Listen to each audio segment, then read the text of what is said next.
जनता के रण का हम लगातार कर रहे हैं जिक्र। सुबह 7 बजे से इस सीट पर उपचुनाव हो रहा है। 268 मतदान केंद्रों पर लगातार मतदाता आ रहे हैं और अपने मताधिकार का प्रयोग कर रहे हैं। वैसे तो 15 प्रत्याशी इस चुनावी मैदान में हैं, लेकिन 3 के बीच ये जबरदस्त फाइट, और उसमें से भी बीजेपी और कांग्रेस के बीच में ये फाइट सबसे ज्यादा सामने आ रही है।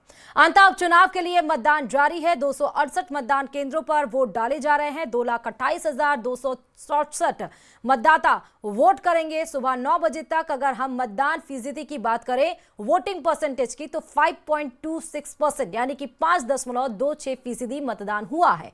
बीजेपी प्रत्याशी मोरपाल सुमन ने तिसाया में वहां पर अपना मताधिकार का प्रयोग किया। पोलिंग बूथ पर सुरक्षा को लेकर पुख्ता इंतजाम किए गए हैं और वहीं इस सीट पर 14 नवंबर को नतीजे आएंगे और न्यूज 18 सबसे पहले वो नतीजा आप तक पहुंचाएगा। बड़ी खबर इस बीच निकलकर सामने आ रही है।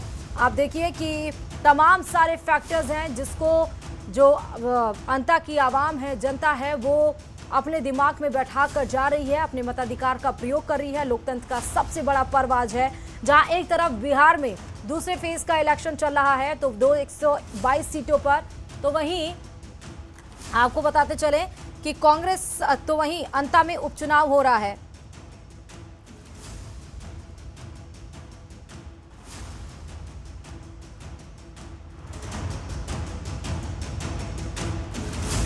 तो लगातार न्यूज 18 राजस्थान आपको पल पल की अपडेट दिखा रहा है। मोरपाल सुमन जो कि बीजेपी से प्रत्याशी हैं, वहीं कांग्रेस से प्रमोद जैन भाया और निर्दलीय प्रत्याशी नरेश मीणा चुनावी मैदान में हैं। देखिए, हमारे साथ लगातार गेस्ट जुड़ रहे हैं। अपूर्वा सिंह जी बीजेपी से हमारे साथ जुड़ चुकी हैं। बहुत स्वागत है अपूर्वा जी। और आज का दिन बहुत बड़ा है, एक उपचुनाव और एक सीट के लिए नहीं पता था कितना धुआंधार प्रचार किया जाएगा और बड़े दिग्गज राजस्थान के वो इस चुनाव प्रचार में जुट जाएंगे। क्या मैसेज देने की कोशिश यहाँ पे की गई है अपूर्वा जी? देखिए, किसी भी पॉलिटिकल पार्टी का चुनाव करना उनका राजनीतिक अधिकार भी है, दायित्व भी है। तो अगर प्रचार किया जा रहा है तो प्रचार कुछ किसी गैरों के बीच नहीं किया जा रहा, अपनों के बीच में किया जा रहा है और अपनों के द्वारा किया जा रहा है। प्रचार करना, कहीं भी उपचुनाव होता है, चुनाव होता है, वो चाहे 1 सीट पर हो, चाहे 10 सीटों पर हो, चाहे 200 की 200 सीटों पर हो। और चुनाव केवल प्रचार ऐसा नहीं है कि केवल भारतीय जनता पार्टी ही कर रही है, कांग्रेस भी अपने लेवल पर कर रही है। ये बात अलग है कि कांग्रेस में एकजुटता नहीं है, ना कैंडिडेट को लेकर के एकजुटता है, ना धरातल पर आने की एकजुटता है। तो इसलिए उनके जो प्रचार थे उसके अंदर आपको उतना जन सामान्य, जन सैलाब, जन हुजूम नहीं दिखा जितना भारतीय जनता पार्टी को दिखा। अंता की जनता ने पिछले 18-19 महीनों के अंदर अंता को जो विकास की योजनाएं मिली हैं, जो पूरे राजस्थान को सौगातें मिली हैं, उसमें से अंता भी अछूता नहीं रहा, कुछ वो भी मिली है। किस पारदर्शिता से, क्योंकि अंता बेल्ट जो है वो किसानों का बेल्ट है। तो जो किसान होते हैं वो सदैव, उनमें एक टेंडेंसी होती है कि जो उनकी अगली पीढ़ी हो वो कहीं ना कहीं एक सरकारी नौकरी में सेटल हो जाए और एक बहुत सेटल्ड सा जीवन जिए, क्योंकि किसानों का जीवन बहुत हद तक अनप्रेडिक्टेबल होता है। चाहे हम बारिश पर बात करें, चाहे हम फसल खराब हो गई, पाला पड़ गया, तो वो हमेशा अपनी अगली पीढ़ी, हम सभी चाहते हैं कि वो सिक्योर हो। तो वहाँ के जो किसान बेल्ट है वो भी यही चाहता है कि उनकी अगली पीढ़ी एक सुरक्षित एनवायरनमेंट के अंदर जाए।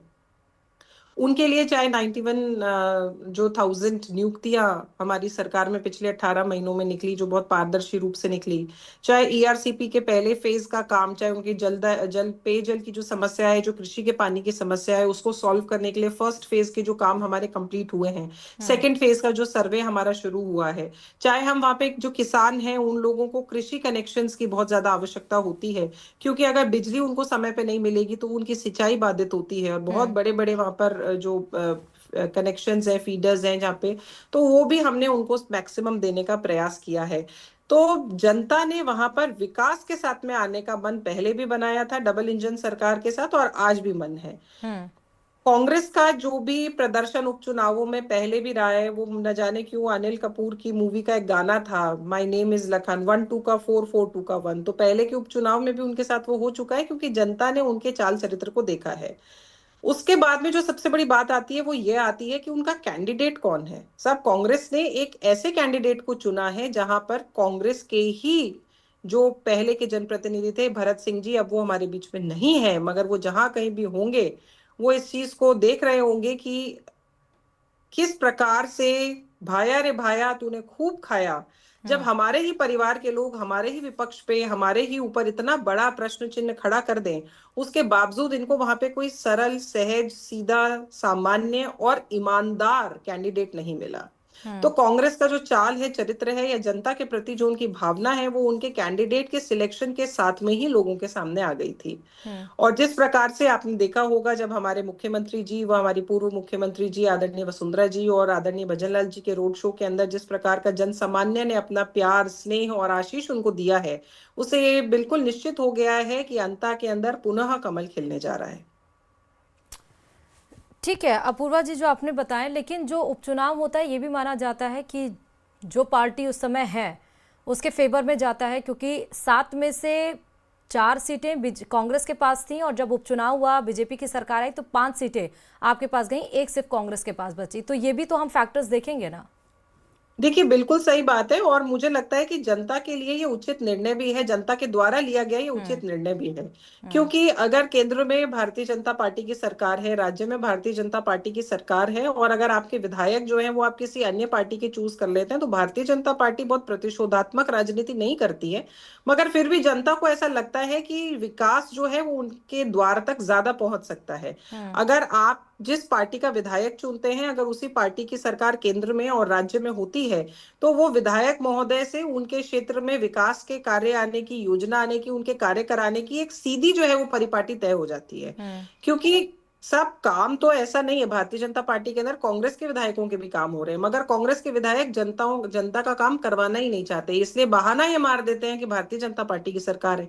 मगर हकीकत ये है कि जनता ये बहुत समझदार है। डबल इंजन की सरकार के ऊपर मोहर लगाना जनता ने अपना मन बना लिया है।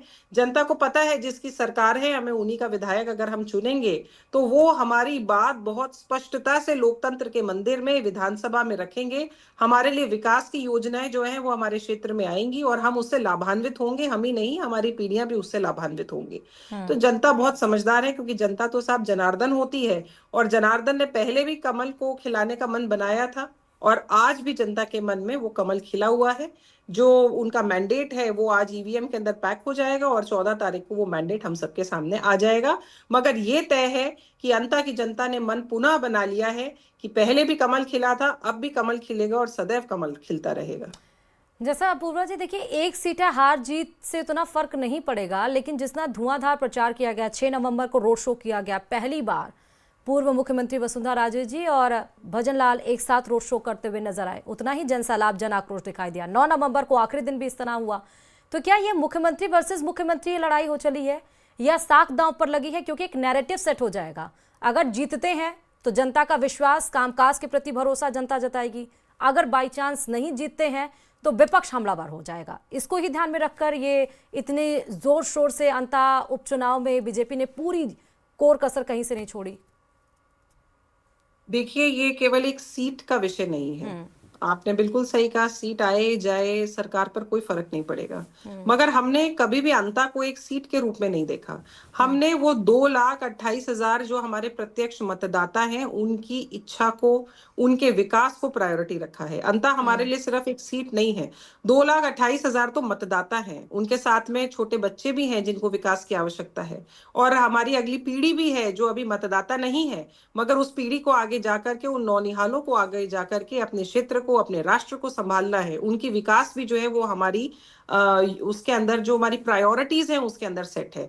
तो सीट भले ही वो एक हो सकती है, पर वो परिवार हमारा है, वो लोग हमारे हैं, वो आवाम हमारा है, वो जनता हमारी है, और वो हमारे परिवार का हिस्सा है। तो हम नहीं चाहते कि कोई भी वहां पे गलत निर्णय किसी भी तरीके से या किसी भी इन्फ्लुएंस के अंदर हो जाए, और उन जो हमारी भोली भाली जनता जनार्दन है उनके साथ में, उनके सपनों के साथ में, उनकी आकांक्षाओं के साथ में कोई खिलवाड़ हो। इसलिए हमने वहां पर अपना पूरा जो है वो प्रचार किया है, और प्रचार करने में बुराई क्या है साहब? हम हमारे परिवार के बीच में तो गए हैं, जनता तो हमारा परिवार ही है ना साहब। अगर हम हमारे परिवार के बीच में जाएं, आप अपने परिवार में 10 बार जाएं, 20 बार जाएं, 4 जने साथ जाएं, 20 जने साथ जाएं, जितना जाएंगे, जितना मिलेंगे, जितना हम उनके साथ में आत्मसात होंगे, हमारे परिवार के साथ में आत्मीयता बढ़ रही है। ठीक है, लेकिन तो अपूर्वा जी, इसमें हाँ, लेकिन ये भी है कि 4 बार के जो वोटिंग हुए हैं उसमें 2 बार कांग्रेस भी जीती है यहाँ पर।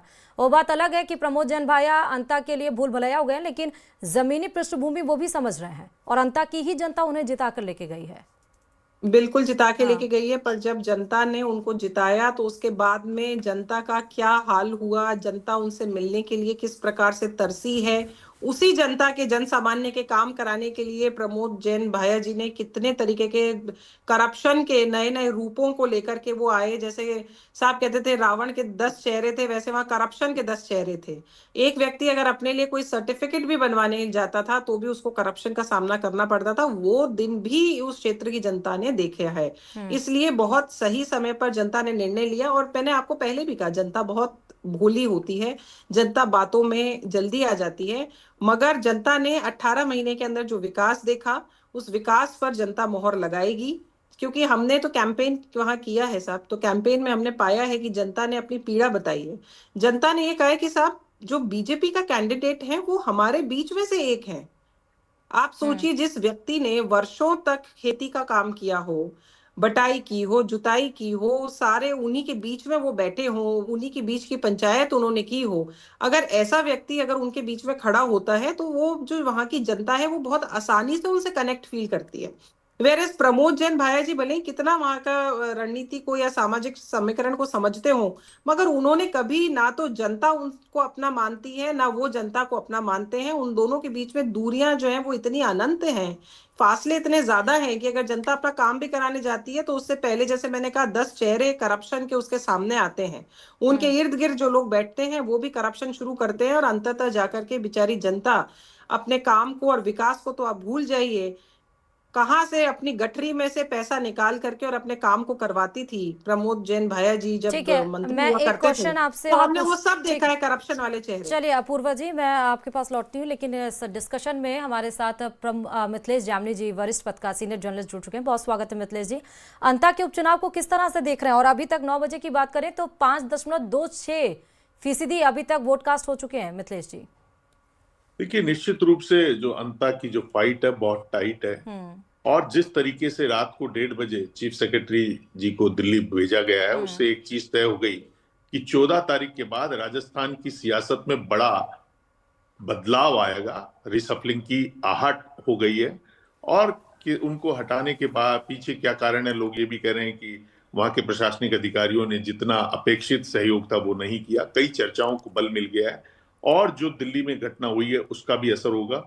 लेकिन निश्चित रूप से अंता के रण में इस बार निर्दलीय प्रत्याशी नरेश मीणा ने एक नई पाली मांडी और पूरी कांग्रेस खूब ज्यादा नजर आई।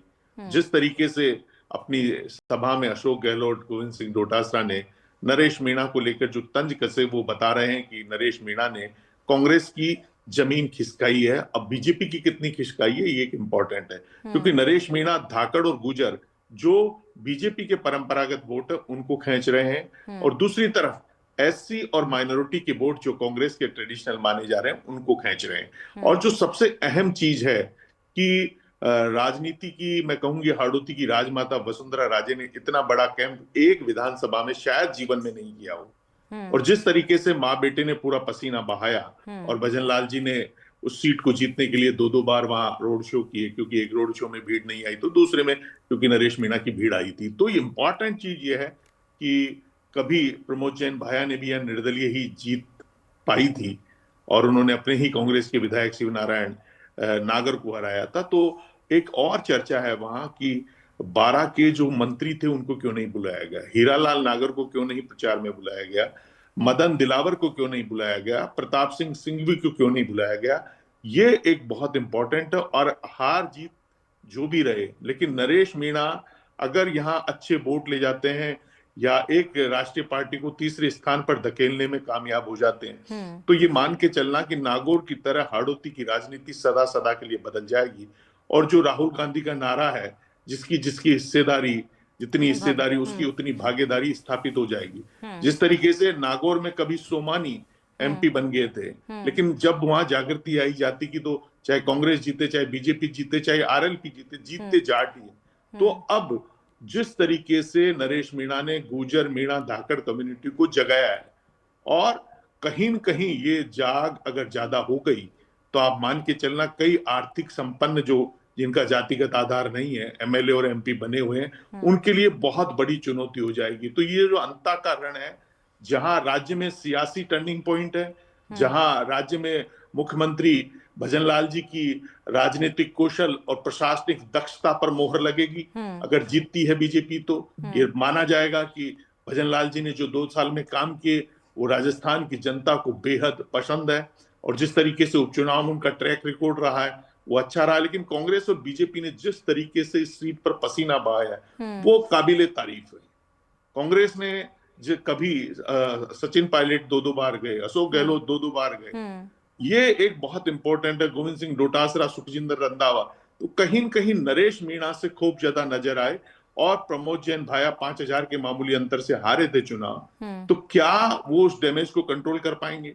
तो इंपॉर्टेंट चीज है कि अगर सीधी फाइट होती कांग्रेस बीजेपी में और नरेश नहीं होते तो अलग गणित थे, लेकिन अब जो गणित है वो पूरी तरह बदल गए हैं। और मुझे लगता है कि ये जो त्रिकोणीय फाइट है, इसलिए राजस्थान की राजनीति में पर्टिकुलर हाड़ोती और पूर्वी राजस्थान में एक नई इबारत लिखेंगे किरोड़ीलाल मीणा जी। एक चीज और है जी, एक चीज और है मिथिलेश जी कि 4 बार इलेक्शन को अगर हम देखें तो 2013, 2023 में बीजेपी जीती, और जो जीत हार का जो फासला था वो बेहद कम था। एक बार 5864 वोट 2023 की बात करें, 2013 में 3339। लेकिन जहां कांग्रेस जीती है प्रमोद जैन भाया 2018 में, वहां 34,068 वोट का डिफरेंस आया है।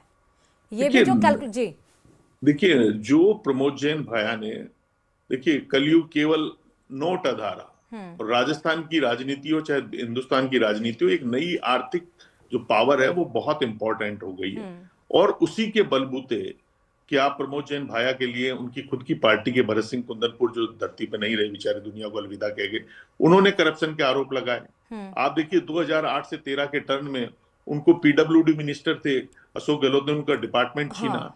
लेकिन 23 से जो टर्म आई, जो इस वाली टर्म में उनको खुली छूट थी। तो ये उसके बाद भी अगर वो कंवरलाल मीणा से मामूली अंतर से हारे हैं तो ये चीज तो माननी पड़ेगी कि कहीं न कहीं उनकी पकड़ भी मजबूत है। और नरेश मीणा ने उनको बहुत बड़ा डेंट पहुंचाया है, इसमें कोई शक शुबा नहीं है। नरेश मीणा अब तक बीजेपी के लिए शुभ रहे, चाहे छबड़ा हो चाहे उपचुनाव देवली उनियारा हो। लेकिन यहाँ क्या होता है कि नरेश मीणा क्या 20 महीने में 3 बार जो चुनाव लड़ रहे हैं कहीं खुद ना जीत जाए, ये एक बहुत बड़ी प्रॉब्लम होगी। और अशोक गहलोत ने जिस तरीके से कहा कि इनको रिवाल्वर का लाइसेंस नहीं बनना चाहिए, नहीं तो ये किसी का मर्डर कर देंगे, जो नौजवान है जेल में चले जाएंगे।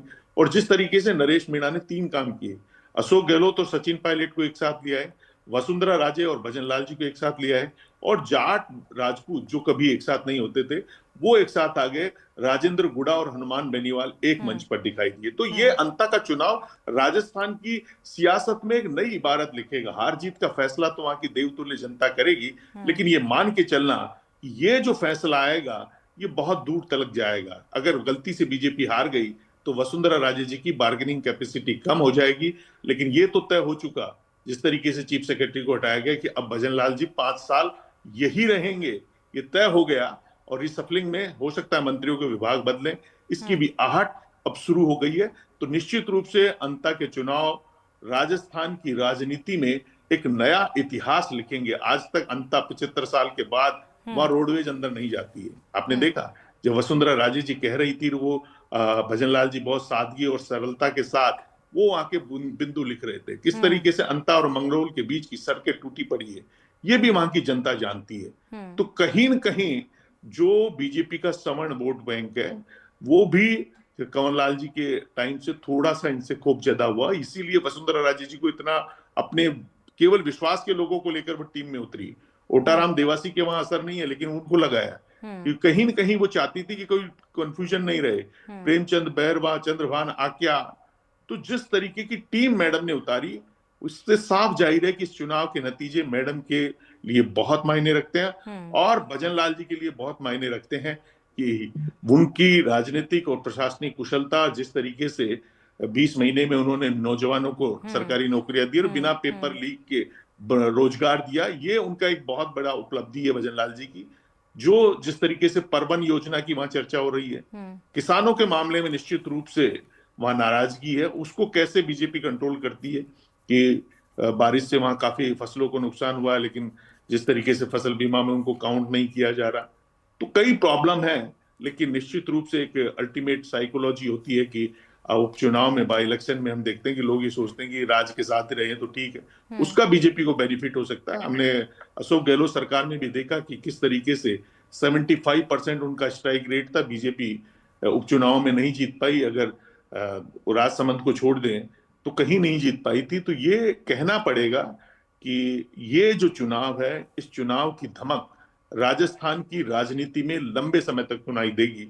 अब कौन जीतता है, कौन हारता है, ये देखने लायक होगा। लेकिन ये एक वाकई चुनाव, अपूर्वा ऐसा जी, पहला एक चुनाव जिसमें जिस तरीके की वसुंधरा राजे और भजनलाल जी की जोड़ी सड़कों पर दिखी, जिस तरीके से सचिन पायलट अशोक गहलोत की जोड़ी देखने को मिली, जिस तरीके से राजेंद्र हुड्डा और हनुमान बेनीवाल की देखने को मिली, और हनुमान बेनीवाल ने शायद पहली बार अपना हेलीकॉप्टर हाड़ौती की धरती पर उतारा है। वहां 5-7 हजार उनकी जाति के वोट हैं। तो क्या वो 5-7 हजार वोट उनको मिलते हैं? और धाकड़, जो बीजेपी का सबसे बड़ा कोर वोट बैंक है, जो धरणीधर के भक्त हैं, वो धरणीधर के भगत अगर खिसक गए तो आप मानना हाड़ौती की में सदा सदा के लिए बीजेपी का जो गढ़ है वो खिसक जाएगा। अंता का रण सबसे इंपॉर्टेंट है, क्योंकि शिवराज चौहान एमपी छोड़कर दिल्ली जा चुके हैं और धाकड़ कम्युनिटी बीजेपी का सबसे बड़ा वोट बैंकर। वो कह रहे हैं कि हमारी ये सीट थी, हमें नेग्लेक्ट किया गया, और नौजवान धाकड़ जिस तरीके से नरेश के साथ नजर आ रहे हैं, यही कारण है कि मैडम समेत तमाम लोगों के समझ में आ गई है कि अंता का एक विधानसभा का चुनाव नहीं है, यह हाड़ौती और पूर्वी राजस्थान की सियासत की नई इबारत लिखने वाला चुनाव है। और ये बहुत, अगर परिणाम कुछ भी उल्टे सीधे आते हैं तो डराने वाले होंगे। जी ठीक है मिथिलेश जी, आप हमारे साथ बने रहिए। अपूर्वा जी, आप हमारे